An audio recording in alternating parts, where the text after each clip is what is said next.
Olá, graça e paz em nome de Jesus. Hoje é o 267º dia de leitura da Bíblia na ordem cronológica dos acontecimentos. No primeiro dia da semana, nós nos reunimos a fim de partir o pão. Paulo, que pretendia viajar no dia seguinte, falava aos irmãos e prolongou a mensagem até a meia-noite. Havia muitas lâmpadas no cenáculo onde estávamos reunidos. Um jovem chamado Eutico, que estava sentado numa janela, adormecendo profundamente durante a prolongada mensagem de Paulo, vencido pelo sono, caiu do terceiro andar abaixo. Quando o levantaram, estava morto. Mas Paulo desceu, inclinou-se sobre ele e, abraçando-o, disse: "Não fiquem alvoroçados, pois ele está vivo."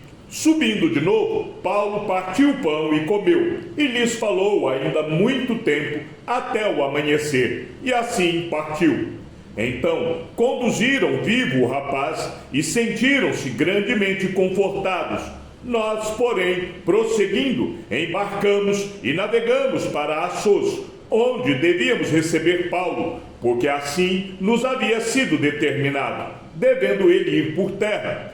Quando se reuniu conosco em Assos, nós o recebemos a bordo e fomos a Mitilene. Dali, navegando no dia seguinte, passamos diante de Quios, levamos mais um dia até Samos e um dia depois chegamos a Mileto. Paulo já tinha resolvido não aportar em Éfeso, pois não queria demorar-se na província da Ásia.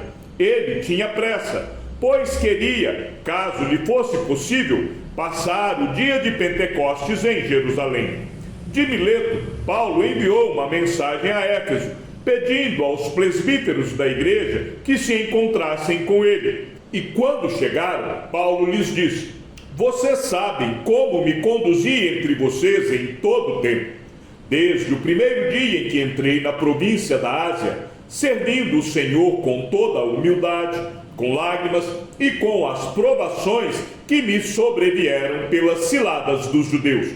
Vocês sabem que jamais deixei de anunciar o que fosse proveitoso e de ensinar isso a vocês publicamente e também de casa em casa, testemunhando tanto a judeus como a gregos o arrependimento para com Deus e a fé em nosso Senhor Jesus Cristo.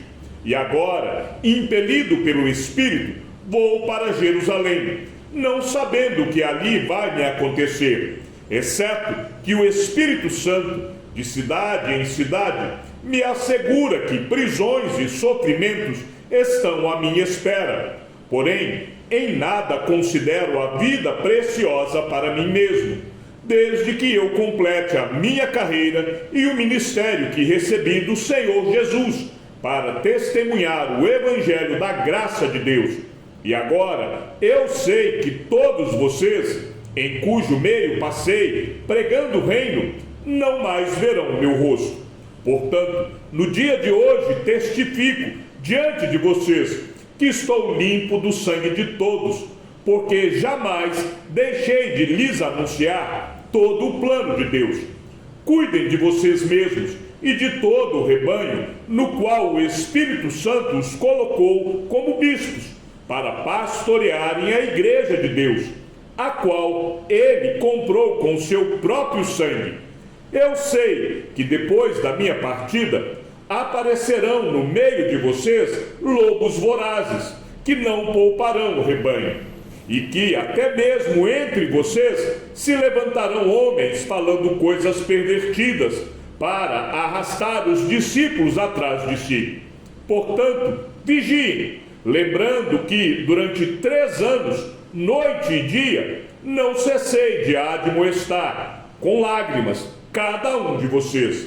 Agora, pois, eu os entrego aos cuidados de Deus e à palavra da sua graça, que tem poder para edificá-los e dar herança entre todos os que são santificados. De ninguém cobicei prata, nem ouro, nem roupas. Vocês mesmos sabem que estas minhas mãos serviram para o que era necessário a mim e aos que estavam comigo. Em tudo, tenho mostrado a vocês que, trabalhando assim, É preciso socorrer os necessitados e lembrar das palavras do próprio Senhor Jesus. Mais bem-aventurado é dar do que receber.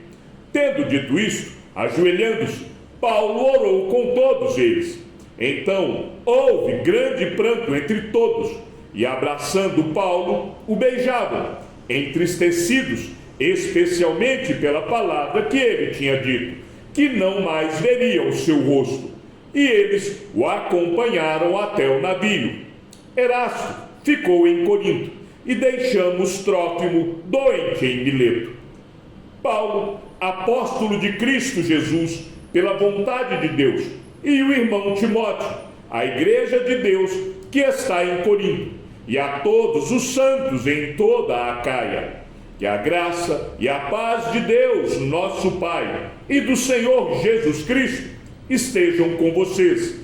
Bendito seja o Deus e Pai de nosso Senhor Jesus Cristo, o Pai de misericórdias e Deus de toda consolação. É Ele que nos consola em toda a nossa tribulação, para que, pela consolação que nós mesmos recebemos de Deus, possamos consolar os que estiverem em qualquer espécie de tribulação.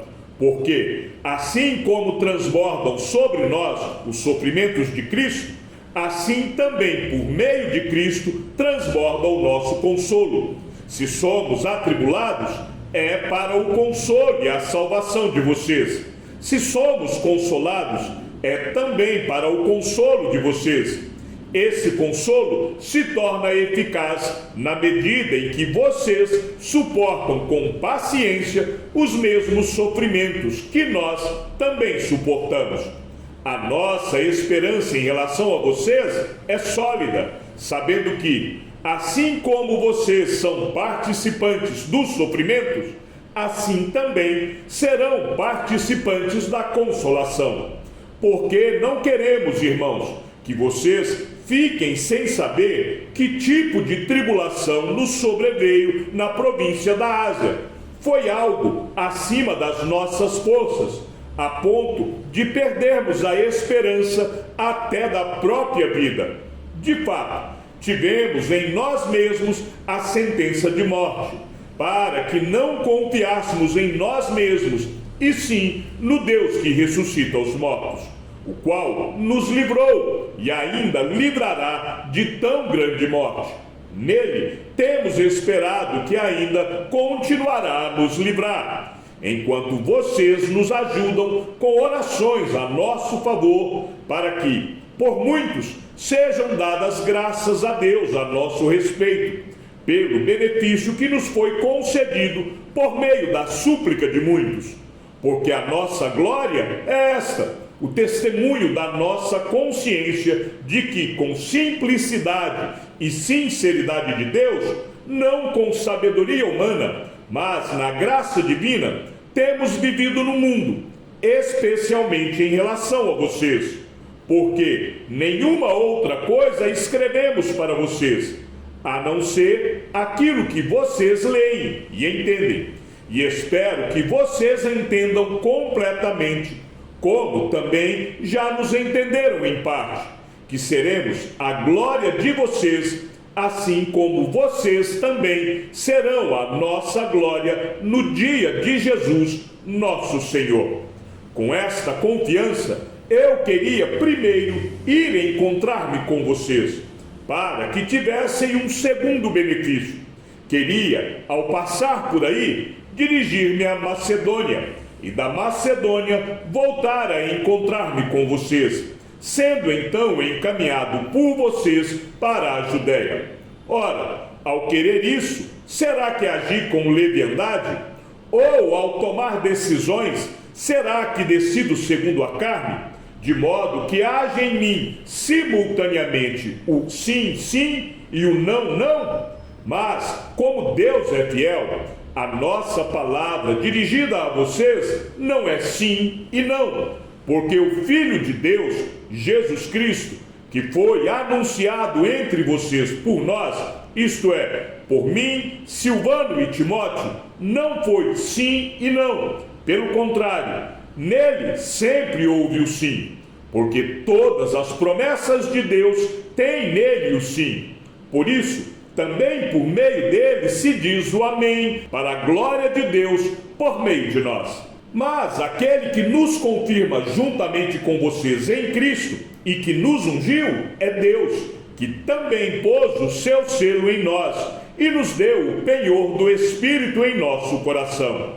Eu, porém, por minha vida, tomo Deus por testemunha de que foi para poupar vocês que ainda não voltei a Corinto. Não que tenhamos domínio sobre a fé que vocês têm, mas porque somos cooperadores da alegria de vocês, porque, pela fé, vocês estão firmes, porque decidi por mim mesmo o seguinte: não voltar a me encontrar com vocês em tristeza, porque se eu entristeço vocês, quem me alegrará, senão aquele a quem tenho entristecido? E escrevi isso para que, quando eu for, não seja entristecido por aqueles que deveriam me alegrar, confiando em todos vocês de que a minha alegria é também a alegria de vocês, porque lhes escrevi no meio de muitos sofrimentos e angústia de coração, com muitas lágrimas, não para que vocês ficassem tristes, mas para que soubessem do amor que tenho por vocês. Ora, se alguém causou tristeza, não o fez a mim, mas para que eu não seja demasiadamente áspero, digo que em parte causou tristeza a todos vocês. Basta-lhe a punição imposta pela maioria, de modo que, agora, pelo contrário, vocês devem perdoar e consolar, para que esse indivíduo não seja consumido por excessiva tristeza. Por isso, peço que vocês confirmem o amor de vocês para com ele. E foi por isso também que eu lhes escrevi, para ter prova de que, em tudo, vocês são obedientes. A quem vocês perdoam alguma coisa, eu também perdoo. Pois o que perdoei, se é que perdoei alguma coisa, eu fiz por causa de vocês na presença de Cristo, para que Satanás não alcance vantagem sobre nós, pois não ignoramos quais são as intenções dele. Quando cheguei a Troade para pregar o Evangelho de Cristo, vi que uma porta se havia aberto para mim no Senhor. No entanto, não tive tranquilidade no meu espírito, porque não encontrei o meu irmão Tito. Por isso, despedindo-me deles, parti para a Macedônia. Graças, porém, a Deus que em Cristo sempre nos conduz em triunfo e por meio de nós manifesta a fragrância do seu conhecimento em todos os lugares. Porque nós somos para com Deus o bom perfume de Cristo, tanto entre os que estão sendo salvos, como entre os que estão se perdendo. Para com estes, cheiro de morte para a morte, para com aqueles, aroma de vida para a vida. Quem, porém, é capaz de fazer estas coisas? Porque nós não estamos, como tantos outros, mercadejando a palavra de Deus. Pelo contrário, em Cristo é que falamos na presença de Deus, com sinceridade e da parte do próprio Deus. Estamos começando outra vez a recomendar a nós mesmos? Ou será que temos necessidade, como alguns, de entregar cartas de recomendação para vocês ou pedi-las a vocês? Vocês são a nossa carta, escrita em nosso coração, conhecida e lida por todos. Vocês manifestam que são carta de Cristo, produzida pelo nosso ministério, escrita não com tinta, mas com o Espírito do Deus vivo, não em tábuas de pedra, mas em tábuas de carne, isto é, nos corações. E é por meio de Cristo que temos tal confiança em Deus. Não que, por nós mesmos, sejamos capazes de pensar alguma coisa, como se partisse de nós. Pelo contrário, a nossa capacidade vem de Deus, o qual nos capacitou para sermos ministros de uma nova aliança, não da letra, mas do Espírito. porque a letra mata, mas o Espírito vivifica. E se o ministério da morte, gravado com letras em pedras, se revestiu de glória, a ponto de os filhos de Israel não poderem fixar os olhos na face de Moisés, por causa da glória do seu rosto, ainda que fosse uma glória que estava desaparecendo, como não será de maior glória o ministério do Espírito? Porque se o ministério da condenação teve glória, em muito maior proporção será glorioso o ministério da justiça. Pois, neste particular, o que era glorioso já não tem mais glória diante da glória atual, que é muito maior. Porque, se o que estava desaparecendo teve a sua glória, muito mais glória tem o que é permanente. Tendo, pois, tal esperança, agimos com muita ousadia. E não somos como Moisés, que punha um véu sobre o rosto, para que os filhos de Israel não pudessem fixar os olhos no fim daquilo que estava desaparecendo. Mas a mente deles se endureceu, pois até o dia de hoje o mesmo véu permanece sobre a leitura da antiga aliança. Não foi tirado, pois só em Cristo ele é removido. Mas até hoje, quando Moisés é lido, o véu está posto sobre o coração deles. Quando, porém, alguém se converte ao Senhor, o véu é tirado. Ora, este Senhor é o Espírito, e onde está o Espírito do Senhor, aí há liberdade. E todos nós, com o rosto descoberto, contemplando a glória do Senhor, somos transformados de glória em glória, na sua própria imagem, como pelo Senhor, que é o Espírito. Por isso, tendo este ministério, segundo a misericórdia que nos foi dada, não desanimamos. Pelo contrário, rejeitamos as coisas ocultas que trazem vergonha, não agindo com astúcia, nem adulterando a palavra de Deus. E assim, pela manifestação da verdade, nos recomendamos à consciência de todos na presença de Deus. Mas, se o nosso evangelho ainda está encoberto, é para os que se perdem que ele está encoberto, nos quais o Deus deste mundo cegou o entendimento dos descrentes, para que não lhes resplandeça a luz do evangelho da glória de Cristo, o qual é a imagem de Deus. Porque não pregamos a nós mesmos, mas a Jesus Cristo como Senhor, e a nós mesmos como servos de vocês, por causa de Jesus. Porque Deus, que disse, das trevas resplandeça a luz, Ele mesmo resplandeceu em nosso coração, para a iluminação do conhecimento da glória de Deus na face de Jesus Cristo. Temos, porém, este tesouro em vasos de barro, para que se veja que a excelência do poder provém de Deus, não de nós. Em tudo somos atribulados, porém não angustiados. Ficamos perplexos, porém não desanimados. Somos perseguidos, porém não abandonados. Somos derrubados, porém não destruídos. Levamos sempre no corpo o morrer de Jesus, para que também a vida dele se manifeste em nosso corpo. Porque nós, que vivemos, somos sempre entregues à morte por causa de Jesus, para que também a vida de Jesus se manifeste em nossa carne mortal. De modo que em nós opera a morte, em vocês a vida.